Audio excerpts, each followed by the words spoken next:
जी हाँ दोस्तों, बच्चों की बहुत सारी समस्याएं हैं। एनसीईआरटी द्वारा इतने सारे समस्या बच्चों को दे दी हैं कि बच्चे बहुत परेशान हैं।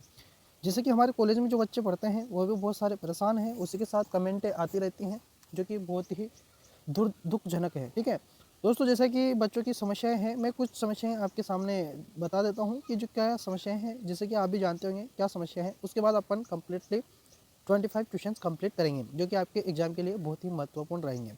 दोस्तों, समस्या ये है कि बच्चों के एग्ज़ाम को दो चरणों में कर दिया है। जैसे कि एक ट्रेड इलेक्ट्रिशियन या आपकी जो ट्रेड थ्योरी है ना, किसी भी ट्रेड से हो तो ट्रेड के अनुसार, हम तो इलेक्ट्रिशियन के हैं तो हम इलेक्ट्रिशियन के बारे में बताएंगे जो बच्चे इलेक्ट्रिशियन से संबंधित है। तो दोस्तों, इलेक्ट्रिशियन वालों के जो 50 क्वेश्चन है उसका पेपर एक होगा, और उसी के साथ बच्चों के साथ क्या जोड़ दिया है सेकेंड ईयर वालों के लिए एम्प्लॉयबिलिटी स्किल्स। तो एक समस्या तो यह है कि बच्चे अब एम्प्लॉयबिलिटी स्किल्स का एग्जाम भी देंगे। ठीक है, उसी के साथ एम्प्लॉयबिलिटी के साथ 25 क्वेश्चन एम्प्लॉयबिलिटी स्किल के और 25 क्वेश्चन वर्कशॉप कैलकुलेशन के। तो इसका एक चरण यानी कि दूसरे चरण में उसका पेपर होगा। अब दोस्तों, बच्चे सर्दी चल रहे हैं, सर्दी के दिन सेंटर आते हैं दूर दूर, इसी के साथ बच्चे परेशान हैं कि एक एग्जाम तो अभी आ गया। जैसे कि बहुत सारे के एडमिट कार्ड निकले हैं ना, तो एडमिट कार्ड इस प्रकार से निकले हैं कि किसी का एडमिट कार्ड में जो एग्जाम की तारीख है वो एक ही एग्जाम की आई है, यानी कि ट्रेड थ्योरी की मात्रा ही है। उसी के साथ वर्कशॉप और एम्प्लॉयबिलिटी स्किल्स के नाम ही नहीं है। और बहुत सारे बच्चों के ऐसा आया है कि दोनों को आ गया है, तो बच्चे परेशान हैं।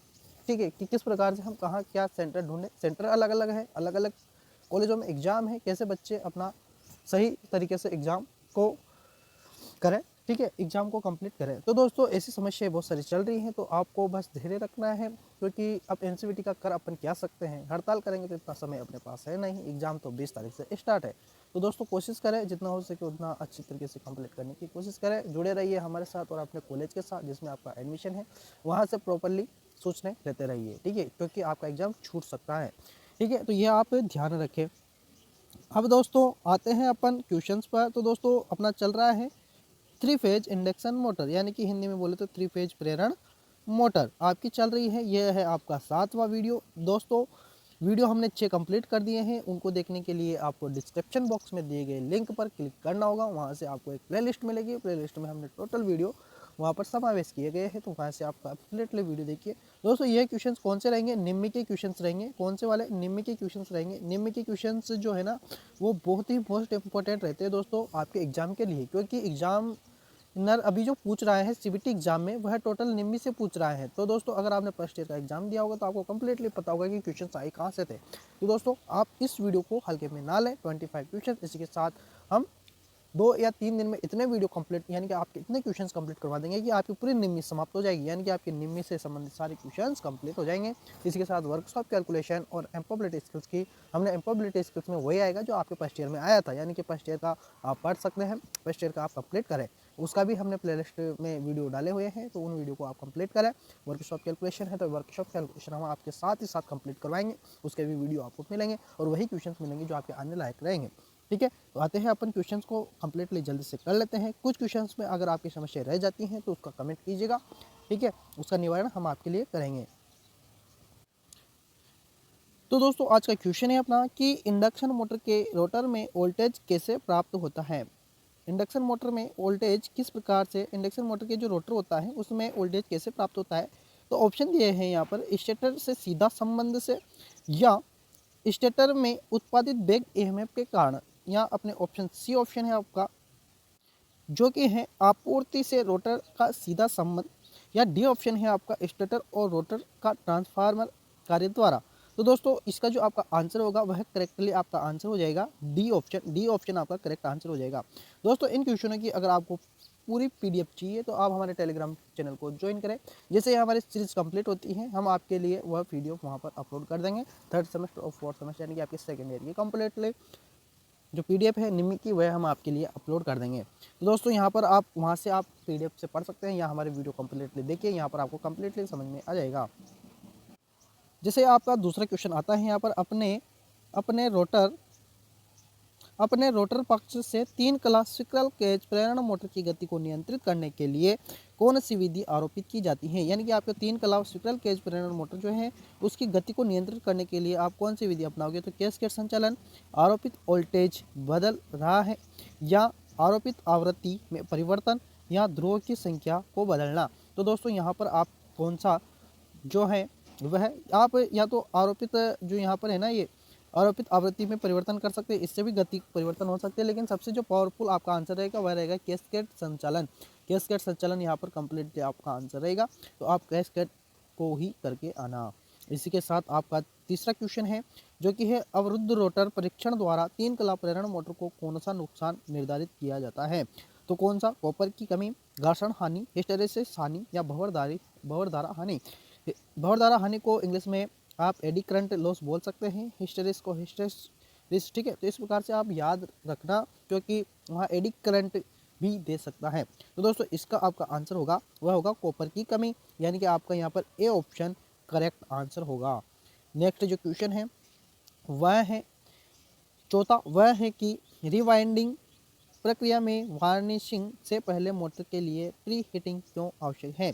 प्री हीटिंग क्यों आवश्यक है? ऑप्शन है आपका वाइंडिंग में वार्निश को जल्दी से सुखाने के लिए, वाइंडिंग में वार्निश को आसान प्रवाह के लिए, या इंसुलेशन प्रतिरोध मूल्य बढ़ाने के लिए, या वाइंडिंग परतों के बीच की नमी को बाहर निकालने के लिए। तो दोस्तों इसका जो आंसर होगा वह होगा डी ऑप्शन, जो कि है आपका वाइंडिंग परतों के बीच नमी को हो बाहर निकालने के लिए। यह आपका आंसर करेक्ट आंसर हो जाएगा। अगला क्वेश्चन है आपका एसी मोटर वाइंडिंग में आंतरिक ग्राउलर का उपयोग करके किस प्रकार का परीक्षण किया जाता है।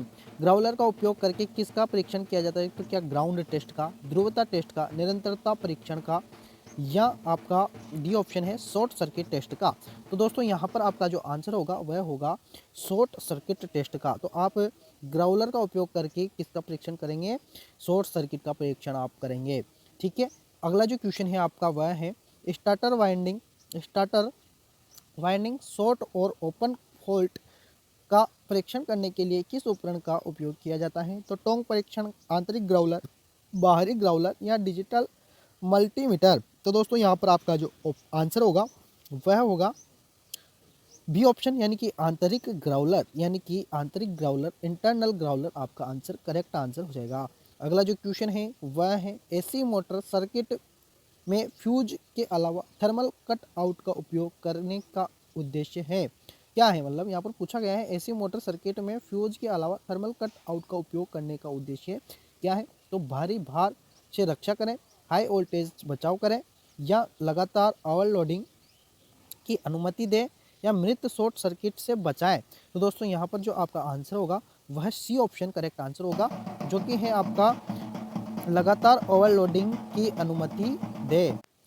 अगला जो क्वेश्चन है वह है आपका परिवर्तित गति पर उच्च प्रारंभिक बलागुण प्रदान करने के लिए किस प्रकार की मोटर का उपयोग किया जाता है। तो क्या यूनिवर्सल मोटर, स्थायी संधारित्र मोटर, 3 कला स्लिप रिंग मोटर, या आपका यहाँ पर ऑप्शन है 3 कला एकल स्विकरल केज प्रेरण मोटर। इसका आंसर होगा वह होगा सी ऑप्शन, जो कि है 3 कला स्लिप रिंग प्रेरण मोटर।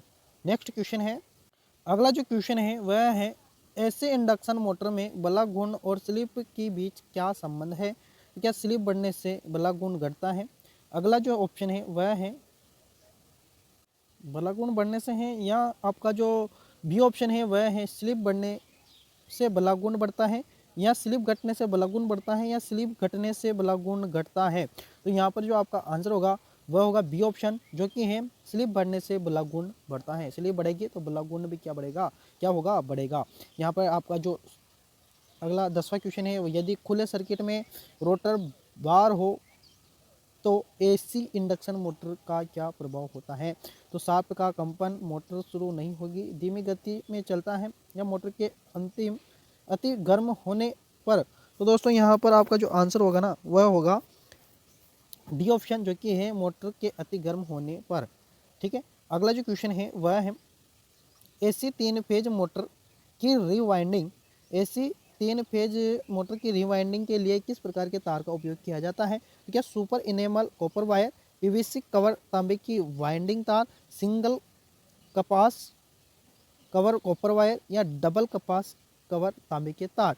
तो दोस्तों यहाँ से जो आपका आंसर आएगा ना वह आंसर है आपका A option, super enamel copper wire. इस वायर से आपकी 3 फेज मोटर की वाइंडिंग की जाती है। अगला जो क्वेश्चन है वह है वाइंडिंग प्रक्रिया में वेजेज के रूप में किस सामग्री का उपयोग किया जाता है। तो क्या एम्पायर वेजेज या कपास, बांस या टेरिलीन। तो दोस्तों इसका जो आपका आंसर होगा वह आंसर होगा सी ऑप्शन, जो कि है बांस। बांस का यहाँ पर आपका आंसर करेक्ट आंसर हो जाएगा। अगला जो क्वेश्चन है वह है 163 नंबर है और आपका क्वेश्चन आज का है 13। वह है सॉरी, आपूर्ति देने से पहले वाइंडिंग में कौन सा परीक्षण आवश्यक है? वाइंडिंग देने से पहले कौन सा परीक्षण आवश्यक है? तो ground test, polarity test, open circuit test या शॉर्ट सर्किट टेस्ट। तो दोस्तों इसका जो करेक्ट आंसर होगा वह होगा बी ऑप्शन, जो कि है पोलैरिटी टेस्ट। ठीक है, नेक्स्ट क्वेश्चन पर आते हैं। वह है आपका रोटर चालकों को 3 कला मोटर में थोड़ी तिरछी स्थिति में क्यों रखा जाता है? तो अत्यधिक फ्लक्स के लिए, या बी ऑप्शन जो है आपका स्ट्रेटर स्ट्रे हानि कम करें, या रोटर गति को स्थिर स्थिर करें। ठीक है, स्थिर स्थिर बनाए रखें, या आपका डी ऑप्शन है जो कि है अधिक समान रोटर क्षेत्र और बलागुण उत्पादन करें। तो दोस्तों यहाँ से जो आपका आंसर आएगा ना वह है डी ऑप्शन, जो कि आपका करेक्ट आंसर होगा, जो कि है अधिक समान रोटर क्षेत्र और बलागुण उत्पादन करे। अगला जो क्वेश्चन है वह है 3 कला इंडक्शन मोटर के नो लोड टेस्ट से कौन सी हानि निर्धारित होती है? नो लोड से लो हानि होती है, ताम्र होती है, घर्षण होती है या वायु हानि होती है? तो दोस्तों यहाँ से जो आपका करेक्ट आंसर रहेगा वह रहेगा ए ऑप्शन, जो कि है लो हानि। अगर मोटर पर अगर अपन कोई भी लोड नहीं डालेंगे फिर भी मोटर घूम रही है तो लो हानि तो अवश्य होगी। अगला जो क्वेश्चन है वह है 3 कला मोटर में गति नियंत्रित करने कि कौन सी विधि में केवल 2 चर गति प्राप्त होती है? कौन सी वह विधि जिसमें 2 चर गति प्राप्त होती है? तो रोटर रियोस्टेट नियंत्रण द्वारा, आरोपित आवृत्ति बदलकर, या आरोपित आरोपित वोल्टेज को बदलकर, या स्टेटर ध्रुवों की संख्या को बदलकर। तो दोस्तों यहाँ से जो आपका आंसर है वह डी ऑप्शन करेक्ट आंसर है, जो कि है by charging the number of stator pole, यानी कि स्टेटर ध्रुवों की संख्याओं को बदलकर। चेंजिंग है ना, चार्जिंग क्या, सॉरी गलत बोल दिया मैं, तो चेंजिंग। ठीक है, अगला है 167वां क्वेश्चन है आपका, वह है स्लिप रिंग इंडक्शन मोटर को वाउंड रोटर से क्यों फिट किया जाता है? तो क्या स्लिप कम करना, गति को नियंत्रित करने के लिए, या हानि को कम करने के लिए, या उच्च स्टार्टिंग और रनिंग वाला गुण पाने के लिए? तो दोस्तों इसका जो आंसर है आपका वह है डी ऑप्शन, जो कि है उच्च स्टार्टिंग और रनिंग वाला गुण के लिए, उच्च स्टार्टिंग और रनिंग वाला गुण पाने के लिए। अगला जो क्वेश्चन है वह है स्वचालित स्टार डेल्टा में टाइमर का क्या कार्य है? दोस्तों टाइमर का कार्य स्वचालित स्टार डेल्टा में यह होता है कि पहले मोटर जब सर्वप्रथम स्टार्ट होती है वह स्टार में चलती है। स्टार के साथ जैसे कि एक मेन होता है, एक डेल्टा होता है और एक स्टार होता है। तो जैसे कि सबसे पहले यह और यह ओपन चालू होता है, इसके बाद कुछ समय जैसे कि 70% के लगभग मोटर रोटेट हो जाती है। ठीक है, तो एक टाइमर के अनुसार स्टार से कनेक्शन कट के और डेल्टा में मोटर आ जाती है। तो यही प्रक्रिया होती है, यानी कि ओवरलोड पर ट्रिप पूर्व निर्धारित समय पर चालू करें, या स्टार से डेल्टा में बदलें, या पूर्व निर्धारित समय पर स्विच ऑफ करें। तो दोस्तों मैंने अभी बताया ना, तो इसका आंसर क्या होगा? सी ऑप्शन आपका करेक्ट होगा कि स्टार से डेल्टा में बदलने के लिए टाइमर का उपयोग किया जाता है। अगला जो क्वेश्चन है वह है 3 कला प्रेरण मोटर के इंसुलेशन प्रतिरोध को मापने के लिए किस उपकरण का उपयोग किया जाता है? तो इंसुलेशन प्रतिरोध को मापने के लिए मेगर का उपयोग किया जाता है, ये आप ध्यान रखिएगा। अगला जो क्वेश्चन है वह है वाइंडिंग में कौन सा परीक्षण सचित्र है? आपको चित्र देखना है और उस आंसर देना है। तो दोस्तों यहाँ पर सचित्र हैं, तो यहाँ पर ध्रुवता टेस्ट की जा रही है, ग्राउंड टेस्ट किया जा रहा है, या निरंतर परीक्षण, या शॉर्ट सर्किट। तो दोस्तों यहाँ से आप देखिए कि आपसे कौन सा यहाँ पर जांच करवाई जा रही है। तो दोस्तों यहाँ पर आपको दिखेगा कि इधर से सप्लाई दी जा रही है और यहाँ पर दोनों जो यह है इनको क्या किया जा रहा है, टच किया जा रहा है। तो यहाँ पर क्या की जा रही है, यहाँ पर सप्लाई दी जा रही है, तो टर्मिनल टेस्ट है। ठीक है, ये ध्यान रखना, टर्मिनल टेस्ट है। तो यहाँ से आपका ऑप्शन कौन सा निकल के आएगा? वह आएगा ध्रुवता टेस्ट। ठीक है, ध्रुवता टेस्ट है। इसके बाद अगला क्वेश्चन है आपका, वह है AC 3 फेज इंडक्शन मोटर का प्रारंभिक करंट क्या है? मोटर का जो प्रारंभिक करंट है ना वह होता है दोस्तों बहुत अधिक होता है, जो कि है पूर्ण भार धारा का 5-6 गुना होता है। डी ऑप्शन आपका यहाँ पर करेक्ट आंसर होगा, 5-6 गुना, याद रखना। अगला जो क्वेश्चन है वह है कि यहाँ पर दिया है कि स्टेटर साइड से 3 कला इंडक्शन मोटर की गति को नियंत्रित करने के लिए किस विधि का उपयोग किया जाता है? स्टेटर साइड से है ना, यहाँ पर स्टेटर साइड का नाम लिया है। तो कैस्केड ऑपरेशन द्वारा, रोटर रियोस्टेट नियंत्रण द्वारा, रोटर सर्किट में EMF एजेक्ट करके, या आरोपित आवृत्ति को बदलकर। दोस्तों मैंने अभी एक क्वेश्चन इसी प्रकार से आया था कि आर्मेचर गति परिवर्तन के लिए कौन सा, तो उसका कैस्केड आंसर मैंने बताया था। लेकिन इसमें आप ध्यान रखिएगा कि इसमें क्या है कि इसमें बोला गया है कि स्टेटर साइड से, स्टेटर साइड का जब आ जाए ना तो आप कैस्केड को नहीं लगाओगे, क्योंकि कैस्केड को लगाओगे तो आपका आंसर गलत हो जाएगा। इसलिए आपको क्या लगाना है, आवृत्ति बदलकर। मैंने उसी में आपको बताया था, अगर आप ध्यान से वीडियो देख रहे हैं, मैंने बताया था कि आप आवृत्ति बदलकर भी मोटर की गति को बदल सकते हैं, लेकिन वह आंसर नहीं रहेगा, आंसर आपका कैस्केड रहेगा। लेकिन इसमें क्या है, आपको स्टेटर साइड से बोला है, स्टेटर साइड से, तो आप आवृत्ति बदलकर, यह आंसर आपका करेक्ट आंसर होगा। ठीक है, ये आप ध्यान रखना। अगला जो क्वेश्चन है, 3 कला प्रेरण मोटर की गति नियंत्रित विधि, यहाँ पर फिर से उसी से संबंधित क्वेश्चन आया है।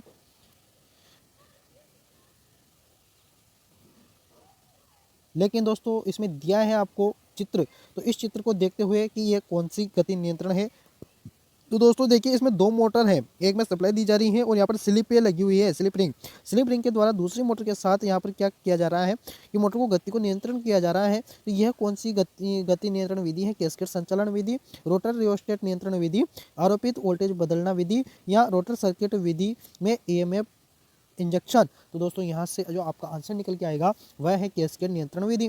कैस्केड नियंत्रण विधि यह आप ध्यान रखना इस प्रकार की होती है, जिसमें क्या होता है कि 2 मोटरें जोड़ी जाती हैं, इतना आप ध्यान रखना।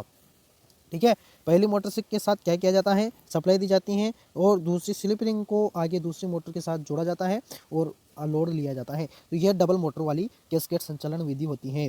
अगला जो देखिए, अगला क्वेश्चन है आपका जो कि है 3 कला मोटर स्टार्टर के साथ शामिल 2 कार्यात्मक सर्किट क्या है। तो ओपन सर्किट और शॉर्ट सर्किट, क्लोज सर्किट और ओपन सर्किट, शॉर्ट सर्किट और क्लोज सर्किट, या अगला जो है वह है नियंत्रण सर्किट और पावर सर्किट। तो दोस्तों यहाँ से जो आपका आंसर निकल के आएगा वह है डी ऑप्शन, जो कि है नियंत्रण सर्किट और power circuit.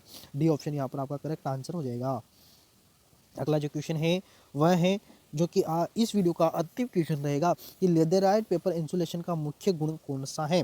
Leatherette paper insulation का जो मुख्य गुण है वह है गैर मॉइस्चराइज सामग्री, या अत्यधिक गैर हाइग्रोस्कोपिक, या श्रेणी एफ इंसुलेशन के लिए बहुत अच्छा है, या बेहतर इंजिंग और परावैद्युत शक्ति के लिए। तो दोस्तों यहाँ पर जो आपका आंसर करेक्टली आएगा वह है डी ऑप्शन की बेहतर इंजिंग और परावैद्युत शक्ति। दोस्तों यही आपका इस वीडियो के क्वेश्चन समाप्त होते हैं। अगले क्वेश्चंस के लिए चैनल को अगर आपने सब्सक्राइब नहीं किया तो चैनल को सब्सक्राइब करें, ताकि आपको आने वाले वीडियो की नोटिफिकेशन तुरंत मिल जाए, और आप टेलीग्राम से जरूर जुड़े ताकि आपको हर एक नोटिफिकेशन वहाँ पर मिल जाए। ठीक है, तो दोस्तों नोटिफिकेशन हम बहुत जल्दी वहाँ पर अपलोड कर देंगे, इसका PDF हमने अपलोड कर देंगे हम।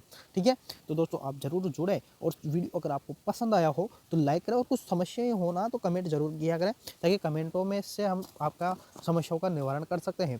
ठीक है, कि आपकी क्या समस्याएं हैं।